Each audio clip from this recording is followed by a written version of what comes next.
Good evening to all of you. तो start करेंगे class हमारी। तो पहला क्वेश्चन है आप लोगों का, the key F12 open a. जो आप लोगों की F12 की होती है, इसके द्वारा आप लोग क्या ओपन कर सकते हैं? Dialog box, open dialog box, save dialog box या क्लोज डायलॉग बॉक्स। तो F12 की के बारे में हमने अच्छे से पढ़ा था। ठीक है, जब हम इस ऑफिस का टॉपिक मैंने आप लोगों के साथ स्टार्ट किया था तो मैंने आप लोगों को बताया था कि जो आप लोगों का F12 की होगी उसका काम होगा save as dialog box. Okay ji, right answer ये है। इसका राइट आंसर आएगा ए ऑप्शन, बिल्कुल सही है, तो ये ध्यान रखिए। ओके, F1 से लेके F12 तक आप लोग प्लीज देख लेना कौन कौन से फंक्शनल की आप लोगों की होंगी, तो प्लीज इनको ध्यान रखना। नेक्स्ट क्वेश्चन आप लोगों का है, इफ यू विल डिस्प्लेइंग और printing your document on another computer, you want to make sure and select the dash option under the save tab. यहाँ पे बात की गई है, अगर आप लोग डिस्प्ले करना चाहते हैं अपना कोई डॉक्यूमेंट या प्रिंट करना चाहते हैं अपना डॉक्यूमेंट किसी अन्य कंप्यूटर के ऊपर, तो आप लोगों को सबसे पहले ये श्योर होना चाहिए कि आप लोगों ने इस ऑप्शन को मतलब सेव कर लिया है सेव टैब के द्वारा। तो ये क्या होता है आप लोगों का? ठीक है, सिंपल सी बात यहाँ से आप लोगों ने समझनी है कि जब भी हम मान लीजिए मैं अपने किसी लैपटॉप या कंप्यूटर से कोई डॉक्यूमेंट बनाता हूँ, फिर उसमें क्या होता है, मेरे पास प्रिंटर नहीं है तो मैं उसको क्या करना चाहता हूँ, किसी दूसरी जगह पे जाके प्रिंट करना चाहता हूँ। तो प्रॉब्लम क्या क्रिएट होती है, कई बार क्या होता है, हमारा जो फॉन्ट साइज होता है वो, जैसे मेरे पास ये वाला फॉन्ट है वहां पे नहीं होता है। तो सबसे पहले कभी भी आप लोगों ने करना तो सेव टैब पर जाके ना आप लोग इम्बेड फॉन्ट कर लिया करो। इससे आप लोगों के फॉन्ट्स के ऊपर कोई भी प्रॉब्लम क्रिएट नहीं होगी। तो ये चीज़ ध्यान रखना, इंपॉर्टेंट क्वेश्चन है आप लोगों का, तो ये ध्यान रखिए। एम्बेड फॉन्ट आएगा इसका राइट आंसर। और आपसे इसमें एक और क्वेश्चन पूछा गया था कि ये वाला जो इवेंट फॉन्ट होता है ये किस में मिलता है, तो सेव टैब में होता है आप लोगों का। नेक्स्ट क्वेश्चन है, if you need to double underline a word, how will you do that? अगर आप लोग अंडरलाइन करना चाहते हैं किसी वर्ड को, तो आप लोग कैसे करेंगे? चार ऑप्शन आप लोगों के सामने है।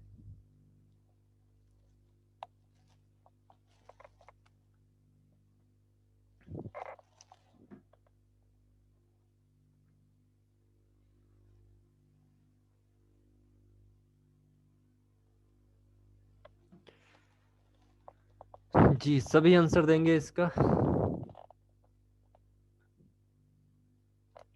देखो, हमेशा एक चीज याद रखना, आप लोगों का कोई भी प्रोग्राम, एप्लीकेशन, सॉफ्टवेयर, या आप लोग MS ऑफिस की ही बात करें, इसमें आप लोगों की चेंजिंग तब तक नहीं होगी। मान लो मुझे ना इतना सा ही अंडरलाइन करना है, जैसे मैंने ये लिखा है ए, तो हमेशा याद रखना अगर इस तरह का कोई भी लॉन्ग प्रोसेस में आप लोगों को क्वेश्चन आए, तो सबसे पहले आप लोगों को ये चीज याद रखनी है कि ऐसा ऑप्शन कौन सा है जिसमें ये लिखा हो कि आप लोग पहले उस चीज को सिलेक्ट कीजिए जिस चीज को आप लोगों ने अंडरलाइन करना हो। समझ रहे हो मेरी बात आप लोग? ठीक है, तो ये आप लोगों को हमेशा इजी वे रहेगा अपने आंसर को फाइंड आउट करने का। चेंजेस करनी है आप लोगों ने MS ऑफिस के अंदर किसी भी फॉर्मेट में, तो आप लोगों को सबसे पहले क्या करना पड़ता है, जिसके ऊपर आपने चेंज करना है उसको पहले सेलेक्ट करना पड़ेगा। तो राइट आंसर आप लोगों का क्या आएगा इसमें, ABC या D?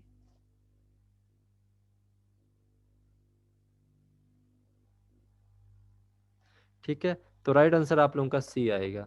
जब तक आप लोग सिलेक्ट नहीं करोगे किसी चीज को, तब तक आप लोग कुछ नहीं कर सकते हो, चाहे किसी भी टूल बार पे चले जाओ आप लोग।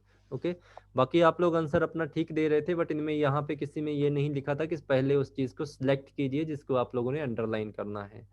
ओके जी, तो ये ध्यान रखना। नेक्स्ट क्वेश्चन है, what is the shortcut key of manual line break?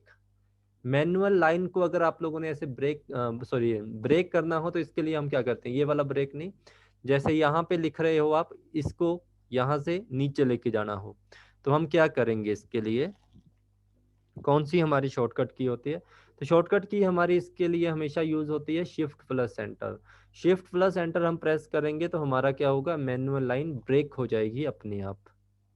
Next है, which key should be press to start a new paragraph in MS word? अगर आप लोग अपने MS वर्ड में कोई पैराग्राफ, नया पैराग्राफ लेना चाहते हैं, तो आप लोग क्या करोगे? ठीक है, तो इसके लिए हम वहां पे तो हमने ब्रेक करना था पैराग्राफ को, बट हम यहाँ पे नए पैराग्राफ पे जाएंगे तो सिंपल आप लोग एंटर प्रेस कर दीजिए, तो राइट आंसर आप लोगों का बी आएगा। B is the right answer. Next question है, to use your keyboard instead of the mouse to select tools on ribbon to display the key tips by pressing the dash key। MS office की ही बात की गई है। अगर आप लोगों के पास मान लो माउस का यूज नहीं करना चाहते हैं और अगर हम सिर्फ एंटर कीबोर्ड का प्रयोग करना चाहते हैं तो हमें कौन सी की प्रेस करनी पड़ेगी। तो जैसे हमारे मेनू बार होते हैं इनके ऊपर वो अपने आप ऑटोमेटिकली सिलेक्ट करना शुरू कर देता है। देखो जब हमने MS ऑफिस का पहला ही दिन स्टार्ट किया था तो मैंने सबसे पहले आप लोगों को यही चीज़ बताई थी कि अगर आप लोग विदाउट कीबोर्ड के यूज़ करना चाहते हो अपना माउस के, तो आप लोग सिंपल एंटर की प्रेस कीजिए, जितने भी आप लोगों के मेनू बार होंगे वो आप लोगों को सब कुछ शो कर देगा कि ये वाले हैं। ठीक है, उसके बाद आप लोगों ने क्या करना होता है, जैसे की प्रेस करनी होती है, कोई एच होती है कोई जे होती है, तो वो वाला जैसे प्रेस करोगे वो वाला मेनू बार खुल के आ जाएगा। ये प्लीज ट्राई कर लेना अपने कीबोर्ड के ऊपर आज। Which of the following help to reduce spelling error in the document. इनमें से कौन सा ऑप्शन है जो कि आप लोगों का स्पेलिंग एरर की रिडक्शन करता है। Auto format, auto correct, smart tag या ऑटो टेक्स्ट। तो हमने इसके बारे में काफ़ी अच्छे से पढ़ा हुआ है कि जो हमारा ऑटो करेक्ट ऑप्शन होता है ये हमें हेल्प करता है to reduce spelling errors in your document. ठीक है, और अगर आप लोगों से क्वेश्चन पूछा जाए कि मॉडर्न टाइम में कौन सी ऐसी टेक्निक यूज़ की जा रही है जिसके द्वारा भी आप लोगों की जो ग्रामेटिकल मिस्टेक होती हैं, वोकेबुलरी मिस्टेक होती हैं, उनको हम चूज कर सकते हैं। तो ठीक है, ग्रामरली आप लोगों की वैसे क्वेश्चन नहीं पूछेंगे आपसे, ग्रामरली आप लोगों का यूज होता है, यह बेस्ट ऑप्शन हो गया। नेक्स्ट बताइए आप लोगों का, it is possible to dash a data source before performing merge. Merge करने से पहले आप लोगों को इनमें से क्या क्या ऑप्शन है जो कि आप लोगों को पॉसिबल करनी पड़ती हैं। क्रिएट करना, मॉडिफाई करना, सॉर्ट करना। ये मेल मर्ज की बात की जा रही है, MS वर्ड की बात है ये।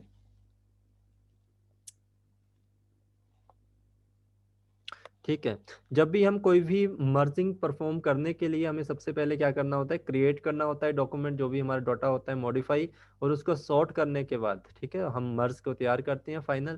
तो राइट आंसर आप लोगों का डी आएगा। नेक्स्ट क्वेश्चन है, a connection between two end point either physical और लॉजिकल ओवर विच डाटा में travel in both directional simultaneously is called.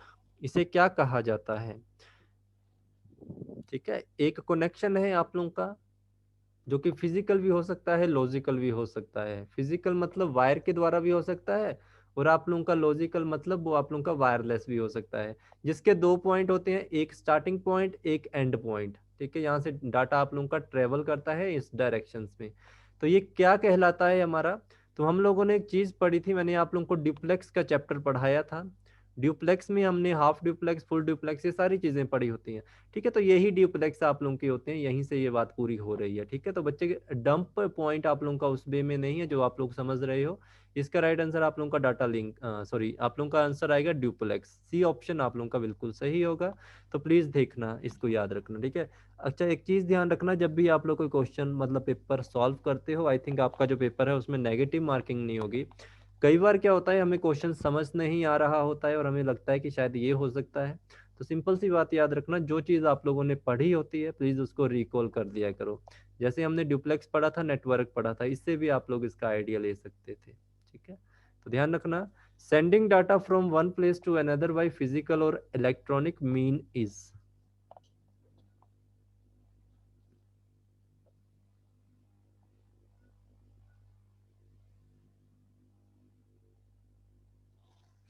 ठीक है, यहाँ पे कहा गया है किसी डाटा को सेंड करना एक प्लेस से दूसरे प्लेस को, वाई फिजिकल या आप लोगों का इलेक्ट्रॉनिक। ठीक है, ईमेल इसका गलत आंसर होगा क्योंकि ईमेल को हम फिजिकली सेंड नहीं कर सकते हैं, तो इसको कहा जाता है डाटा ट्रांसमिशन। डाटा ट्रांसमिशन का मतलब होता है डाटा को एक जगह से दूसरी जगह पे ट्रांसपोर्ट करना। ठीक है, वो फिजिकल भी हो सकता है, लॉजिकल भी हो सकता है और आप लोगों का इलेक्ट्रॉनिक मीड में भी आ सकता है। A device that store one item of information is.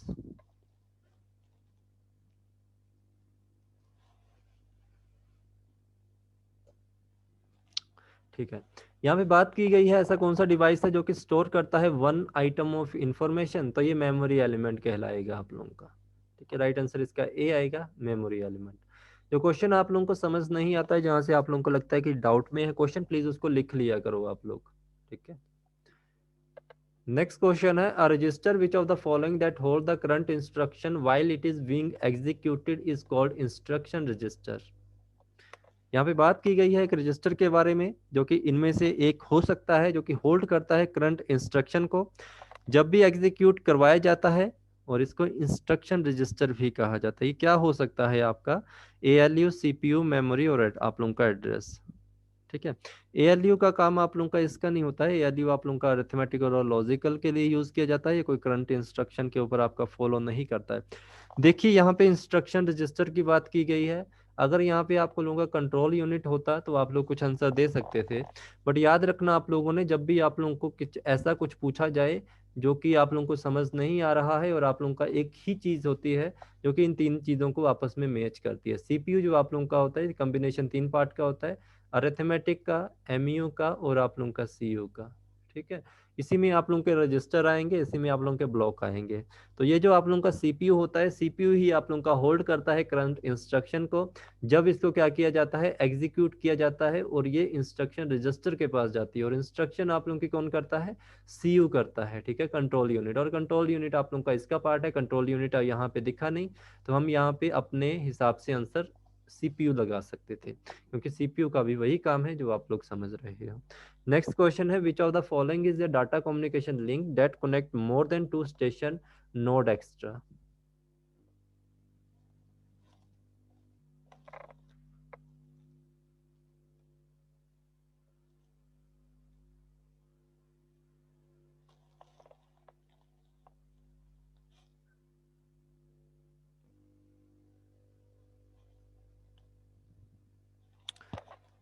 देखो यहाँ पे कहा गया था which of the following is a data communication link, कोई डाटा कम्युनिकेशन लिंक है आप लोगों का जो कनेक्ट कर रहा है दो या दो से ज्यादा, कोई भी आप लोगों के नोड्स हो सकते हैं, कोई भी आप लोगों के स्टेशन होते हैं। देखो नोड स्टेशन आप लोगों के किसके साथ कनेक्ट होते हैं, कोई लाइन आप लोगों की जा रही होगी उसी के साथ, तो मल्टीपल लाइन है ये आपस में कनेक्ट कर रही हैं, तो प्लीज इस चीज को भी ध्यान रखना। ये तो डाटा जो आप लोग मल्टीपल कनेक्शन दे रहे हो, मल्टीपल कनेक्शन आप लोगों के मल्टीपल लाइंस के द्वारा बनेंगे, सॉरी मल्टी पॉइंट लाइन के द्वारा बनेंगे, ठीक है। राइट आंसर आप लोगों का ये आएगा मल्टी पॉइंट लाइन, क्योंकि इसने क्या कहा, विच of the following is a data communication link, जो कि कनेक्ट करते हैं दो या दो से ज्यादा स्टेशंस को, ठीक है। तो कौन कनेक्ट करेगा एक से ज्यादा कनेक्शन को, तो ये आप लोगों के मल्टीपल लाइंस होंगी जो कि आपस में कनेक्ट कर रही होंगी किसी भी चीज को। Which function component of a computer is responsible for the computing, कौन सा आप लोगों का फंक्शन है कंपोनेंट ऑफ कंप्यूटर का जो कि रिस्पॉन्सिबल है आप लोगों का कंप्यूटिंग के लिए, ठीक है। तो यहाँ से आप लोगों को समझ आ गया कि एएलयू यहाँ पे नहीं है, तो एएलयू आपका किसके अंडर आएगा, सीपीयू के अंडर आएगा, सीपीयू का ही काम आप लोगों का होगा, तो कंप्यूटिंग आप लोगों की सारी सीपीयू करेगा यहाँ पे। पंच कार्ड जो आपका है associate with the name, punch card जो आप लोगों का है वो इंट्रोड्यूस करवाया गया था इनमें से किस पर्सन के द्वारा, तो आप लोग जानते हैं डॉक्टर हॉलेरिथ है इनका नाम, ये याद रखना आप लोगों को पूछा जाएगा। और फर्स्ट जनरेशन में आपका पंच कार्ड भी इंट्रोड्यूस करवाया गया था। The light pen was developed in, light pen आप लोगों का कब डेवलप किया गया था,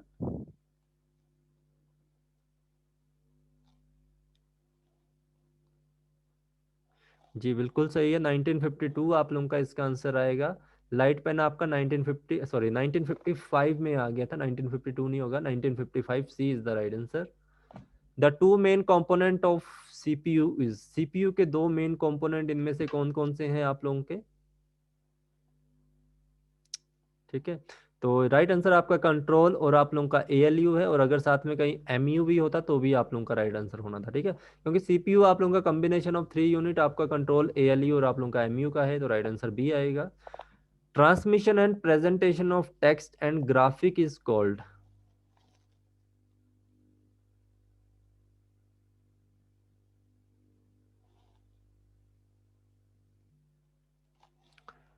transmission and presentation of text and graphic is called, क्या कहा जाएगा इसको, ठीक है।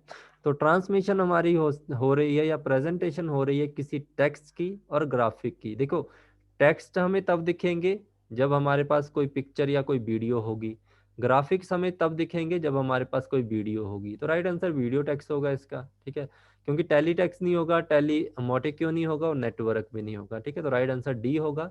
तो यहाँ से आइडिया था आप लोगों को। विच of the following is directly control from a keyboard? इनमें से क्या चीज है जो आपकी डायरेक्टली कीबोर्ड के द्वारा कंट्रोल की जाती है?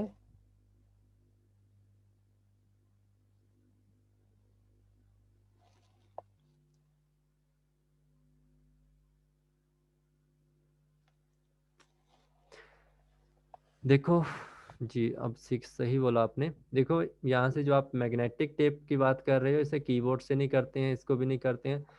ये जो आपका पंच कार्ड होता है ना, क्योंकि आप लोगों को इस चीज़ का भी पता है कि जब फर्स्ट जनरेशन थे उसमें किसी भी तरह की कोई आप लोगों की वो नहीं होती थी, स्क्रीन वगैरह नहीं होती थी, तो उसमें कीबोर्ड होता था आप लोगों का, और बाइनरी में ही आप लोगों की सारा प्रोग्राम तैयार किया जाता है। तो जो पंच कार्ड होता था आप लोगों का, वो कीबोर्ड के द्वारा ही होल्ड किया जाता था, कंट्रोल किया जाता। तो राइट आंसर ए आएगा।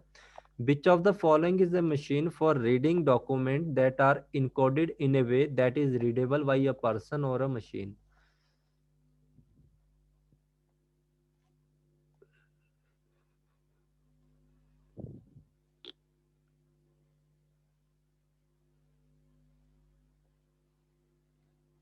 ठीक है, इनमें से कौन सी ऐसी मशीन है जो कि रीडिंग डॉक्यूमेंट को रीड करती है, इनकोड करती है अपने वे में, जिससे कि एक पर्सन और एक मशीन उसको रीड कर सके? तो वो हमारा होता है डॉक्यूमेंट रीडर। डॉक्यूमेंट रीडर ही आपका ये काम करता है। ए राइट आंसर है।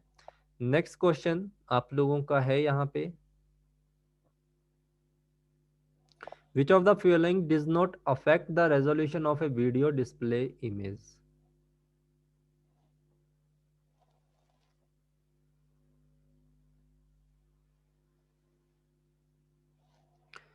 तो इनमें से क्या है आप लोगों का जो कि इफेक्ट नहीं करता है resolution of video display image का? देखो बैंड विड्थ, ये भी सब है, बट जो स्क्रीन साइज होता है ये कभी आप लोगों का इफेक्ट नहीं करता है, उस हिसाब से उसका रेजोल्यूशन बना होता है। Which was the first commercial computer built by M B Wilkes? M B Wilkes के द्वारा कौन सा कमर्शियल कंप्यूटर आप लोगों का बिल्ड किया गया था? क्या नाम होगा इसका? ठीक है जी। तो इसका राइट आंसर आप लोगों का बिल्कुल सही है, लियो इसका इस कंप्यूटर का नाम था। तो प्लीज इसको याद रखना, आएगा क्वेश्चन ये वाला। Diskette and hard disk are एक ही चीज है, आप लोग इसको डायरेक्ट आंसर दे सकते हो। डिस्केट्स जो आप लोगों की होती हैं या हार्ड डिस्क आप लोगों की, ये क्या है आप लोगों की? ठीक है, देखो डिस्केट्स के बारे में आप लोगों ने पढ़ा नहीं होगा, बट हार्ड डिस्क के बारे में पढ़ा है, क्योंकि हार्ड डिस्क का हमें पता है नहीं, इस चीज को गलत कर दिया आपने। जो आप लोगों का हार्ड डिस्क होती है ये डायरेक्ट एक्सेस डिवाइस होगा। ओके, यहाँ पे आप लोगों का यहाँ पे पूछा नहीं गया था slower then magnetic tape. Okay, ठीक है बच्चे, तो ये चीज ध्यान रखना आप लोगों ने। अगर हमें इस चीज का पता है कि हार्ड डिस्क जो आप लोगों की है वो डायरेक्ट सीक्वेंस डिवाइस है, हमें उसका एक मतलब उसके एडवांटेज का पता चल गया, उसके फंक्शन का पता चल गया, तो हम उसकी कमियों को नहीं बताएंगे, हम उसके फंक्शन को बता देंगे। तो ये आपका एक डायरेक्ट सर्विस है, सॉरी डायरेक्ट एक्सेस डिवाइस है। तो प्लीज इस चीज का ध्यान रखना। कभी भी क्वेश्चन इस तरह का आए कंपैरिजन के लिए, तो अगर हमें उसके किसी फंक्शन का पता हो तो आप लोग उसको दे सकते हैं। अगर यहाँ पे आपसे कहा होता कंपेयर करने के लिए मैग्नेटिक टेप और मैग्नेटिक डिस्क को, तब आप लोग इसका आंसर दे सकते थे। No computer can do anything without a, computer आप लोगों का कुछ भी नहीं कर सकता है इसके बिना। किसके बिना नहीं कर सकता है?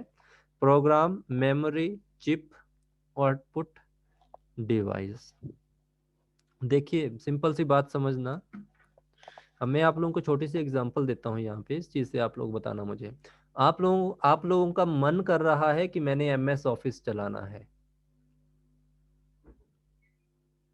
ठीक है, MS ऑफिस में आपने MS वर्ड चलाना है, बट अगर आप लोगों के पास ये वाला प्रोग्राम ही नहीं इंस्टॉल होगा, तो आप क्या इसको चला लोगे?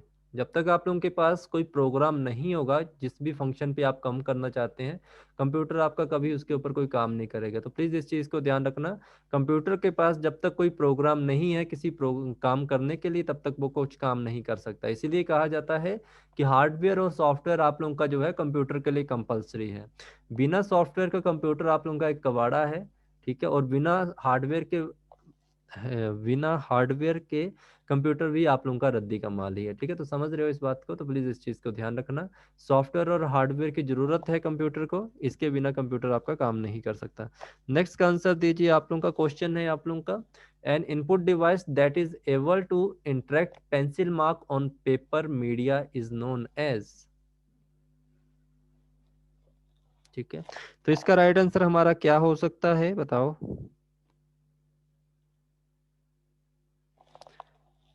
ठीक है, OMR शीट की यहाँ पे बात की गई है कि जो आपका इंटरेक्ट करता है पेंसिल मार्क्स के साथ पेपर मीडिया के लिए, तो OMR की फुल फॉर्म आप लोगों ने देख ली है, प्लीज इसको ध्यान रखना। नेक्स्ट क्वेश्चन है, the shifting of a program from one of the memory address to another क्या कहलाती है। जब शिफ्ट करते हैं किसी प्रोग्राम को एक मेमोरी एड्रेस से दूसरी मेमोरी एड्रेस को, तो ये क्या कहा जाता है इसको।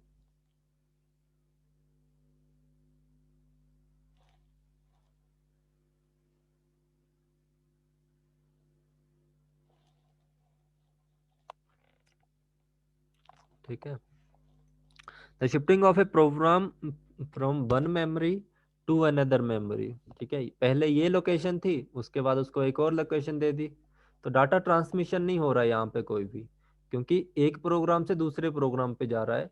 एक पर्सन से दूसरे पर्सन के पास जाता तो आपका डाटा ट्रांसमिशन होता, यहाँ पे लोकेशन हो रही है, उसको दूसरी लोकेशन दे दी गई। पहले सी ड्राइव में था, अभी डी ड्राइव में चला गया। राइट आंसर आपका सी आएगा। ठीक है जी, तो ये क्वेश्चन थे आप लोगों के, तो कंप्लीट होते हैं। आई होप आप लोगों की तैयारी अच्छी चल रही है। तो प्लीज़ मैं जीके के क्वेश्चन अपडेट करता हूँ आप लोगों को 10 बजे तक, प्लीज़ आप लोग देख लेना उसको भी। Okay then, thank you so much, good night to all of you, धन्यवाद।